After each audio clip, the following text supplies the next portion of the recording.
Let us begin on a Tuesday morning with President Obama making his case for U.S. involvement in Libya. Chuck Todd is NBC's chief White House correspondent. Chuck, good morning to you. Good morning, Matt. Well, the president used a 28-minute speech to make that case for the limited military action in Libya. He also took the opportunity to rebut critics on the left and the right about how and whether to target Gaddafi with the military. In total, the president used the framework of American values to make the case. The United States of America has done what we said we would do. Explaining the case for military action in Libya, the president said it was in America's national interest and the U.S. had a responsibility to act. To brush aside America's responsibility as a leader, and more profoundly our responsibilities to our fellow human beings under such circumstances, would have been a betrayal of who we are. The president said failure to act would have carried a far greater price. The United States and the world faced a choice. Gaddafi declared he would show no mercy to his own people.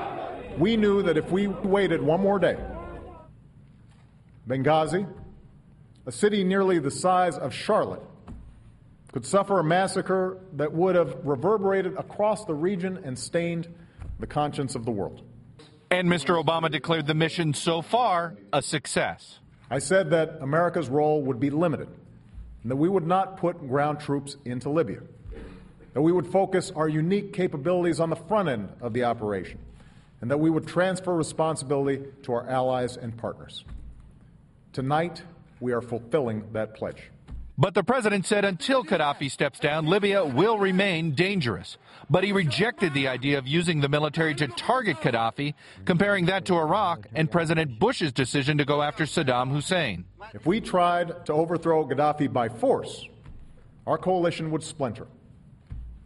We would likely have to put U.S. troops on the ground to accomplish that mission, or risk killing many civilians from the air. To be blunt, we went down that road in Iraq. But regime change there took 8 years, thousands of American and Iraqi lives, and nearly $1 trillion. That is not something we can afford to repeat in Libya. The president ended with a broader focus on the uprising throughout the Middle East. The United States will not be able to dictate the pace and scope of this change. Only the people of the region can do that. But we can make a difference.